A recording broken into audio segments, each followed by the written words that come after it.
जय हिंद मेरे प्यारे छात्रों। आज आप लोग को कक्षा 10th संस्कृत के मोस्ट वीवीआई 50 ऑब्जेक्टिव क्वेश्चन आप लोग के लिए लेकर आए हैं। 2025 बोर्ड के फाइनल एग्जाम देने वाले हैं। 2025 बोर्ड के फाइनल एग्जाम देने वाले हैं, तो प्लीज़ इस वीडियो को जरूर देखिए। अगर 400 प्लस नंबर लाना चाहते हैं तो देखिए, सारा क्वेश्चन एनसीईआरटी बुक का है जो वीवीआई है। चलिए प्रश्न नंबर 1 देखिए। 1 नंबर प्रश्न करा कि पटना शब्द किस शब्द से बना है। पटन देवी से, कि पाटली से, कि पतन से, कि पाटन से। तो आप लोग याद रखिए, पटना शब्द है जो पतन शब्द से बना है। आप लोग बिल्कुल करेक्ट आंसर याद रखिए, ऑप्शन सी होगा। चलिए 2 नंबर प्रश्न करा कि गुरु गोविंद सिंह किस धर्म के गुरु थे। हिंदू धर्म के, कि जैन धर्म, कि बौद्ध, की सिख। 2 नंबर प्रश्न के हो जाएगा सिख धर्म, ऑप्शन डी बिल्कुल करेक्ट आंसर हो जाएगा। चलिए 3 नंबर प्रश्न करा कि पटना में गंगा नदी पर कौन सेतु। आप लोग कमेंट करके बताइए प्रश्न नंबर 3 के। राजेंद्र सेतु है, धनुष सेतु है, कि गांधी सेतु, कि जगजीवन सेतु। आप लोग कमेंट करके बताइए प्रश्न नंबर 3 के। चलिए 4 नंबर प्रश्न आप लोग बताइए करा कि पाटलिपुत्र किस नदी के किनारे अवस्थित है। गंगा, की पुनपुन, की सोन, की गंडक। आप लोग याद रखिएगा गंगा नदी। काफी इंपॉर्टेंट क्वेश्चन, मोस्ट वीवीआई। चलिए 5 नंबर प्रश्न करा कि राजशेखर का प्रमुख काव्य ग्रंथ कौन सा है। MVVI ऑब्जेक्टिव क्वेश्चन, आप लोग जरूर याद रखिए। काव्य प्रकाशन, की काव्य मीमांसा, की साहित्य दर्पण, की कूटनीतम। तो आप लोग याद रखिए राजशेखर के हैं क्या चीज, काव्य मीमांसा ग्रंथ। आप लोग जरूर याद रखिए। 5 नंबर प्रश्न का ऑप्शन बी बिल्कुल करेक्ट आंसर हो जाएगा। चलिए 6 नंबर प्रश्न क्या करा। 6 नंबर प्रश्न करा करा कि किसके काल में पाटलिपुत्र की रक्षा व्यवस्था उत्कृष्ट से, यानी सबसे बढ़िया था। चंद्रगुप्त मौर्य, कि समुद्रगुप्त, कि कुमारगुप्त, कि इनमें से कोई नहीं। तो आप लोग याद रखिएगा चंद्रगुप्त मौर्य के समय, ऑप्शन ए बिल्कुल करेक्ट आंसर हो जाएगा। चलिए 7 नंबर प्रश्न करा सिखों के 10वें गुरु कौन थे। सिखों के 10वें गुरु कौन थे। तो आप लोग याद रखिएगा गुरु गोविंद सिंह। सिखों के 10वें गुरु गोविंद सिंह थे। चलिए 8 नंबर प्रश्न करा कि पाटलिपुत्र किस प्रांत की राजधानी। आप लोग कमेंट करके बताइए। 8 नंबर प्रश्न बिहार के, कि केरल, की झारखंड, की पश्चिम बंगाल। 8 नंबर प्रश्न के आप लोग कमेंट करके बताइए। चलिए 9 नंबर प्रश्न करा कि पाटलिपुत्र वैभव पाठ में किस शहर का वर्णन किया गया है। भागलपुर, की वाराणसी, की पटना, की इलाहाबाद। आप लोग याद रखिएगा पटना का वर्णन किया गया। चलिए संस्कृत में अगर 50 में 50 ऑब्जेक्टिव सही बनाना चाहते हैं प्लीज़ वीडियो को जरूर देखिए, और चैनल पर नए हैं तो जरूर सब्सक्राइब कर लीजिए।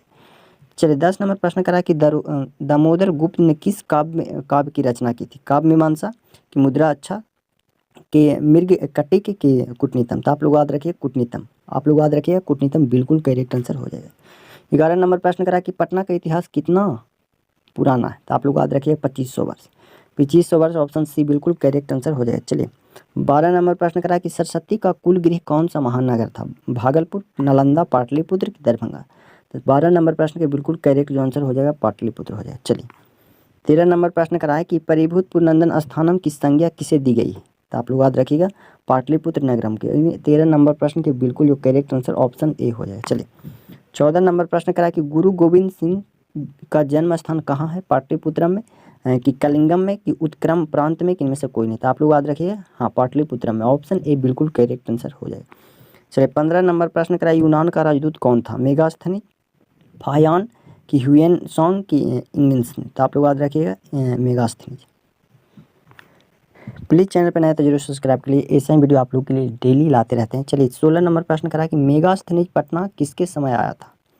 अशोक के समय, मुगल वंश काल के समय, चंद्रगुप्त मौर्य के समय, कि अंग्रेज के समय। 16 नंबर प्रश्न के बिल्कुल करेक्ट आंसर हो जाए चंद्रगुप्त मौर्य के समय।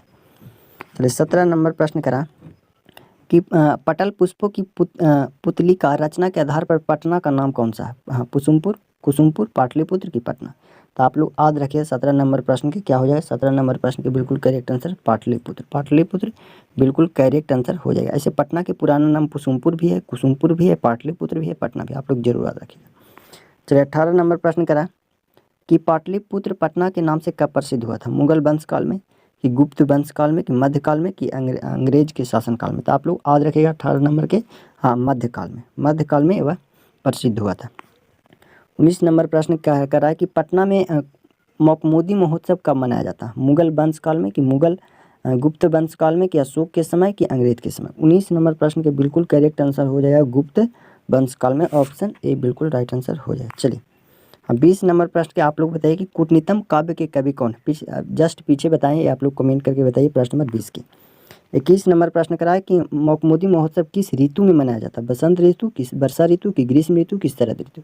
तो आप लोग याद रखिएगा शरद ऋतु में। शरद ऋतु बिल्कुल करेक्ट आंसर हो जाएगा। चलिए 22 नंबर प्रश्न करा कि पटना नगर की पालिका देवी कौन है। शीतल देवी, काली देवी, पटन देवी कि गौरी देवी। तो प्रश्न नंबर 22 के बिल्कुल करेक्ट आंसर हो जाएगा पटन देवी, बिल्कुल राइट आंसर हो जाएगा। 23 नंबर प्रश्न करा है, पटना में हमेशा युद्ध, आग और बाढ़ का भय रहेगा यह किसने कहा था? भगवान बुद्ध ने, भगवान महावीर, चंद्रगुप्त मौर्य ने कि मेघास्त्र ने। तो आप लोग याद रखिए भगवान बुद्ध।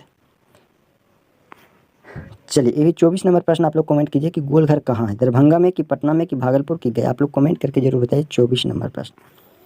चलिए हाँ, वाही का अर्थ क्या होता है? वाही का अर्थ क्या होता है? तो आप लोग याद रखिएगा आग होता है। क्या होता है? आग, बिल्कुल करेक्ट आंसर हो जाए। 26 नंबर प्रश्न करा है कि विजयलंका का समय क्या था?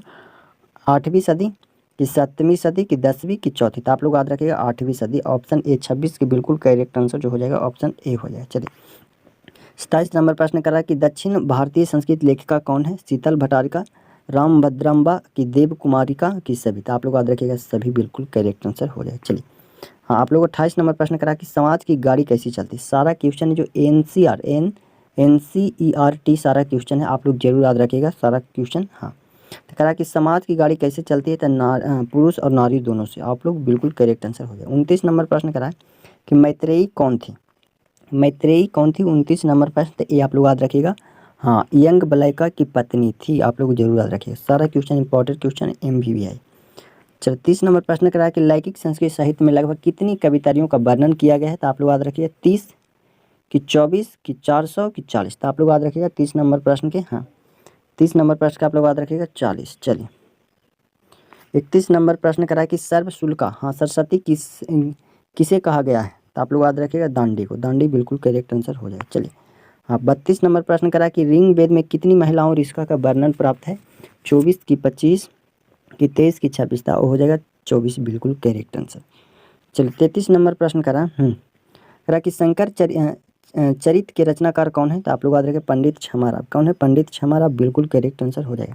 प्लीज चैनल पर नए तो जरूर सब्सक्राइब कर लीजिए। 34 नंबर प्रश्न करा जनक की सभा में सशार्थ कुशल कौन थी? तो आप लोग याद रखिएगा सुलभा, बिल्कुल करेक्ट आंसर। वीडियो अच्छा लगे तो प्लीज एक लाइक सब्सक्राइब जरूर करें।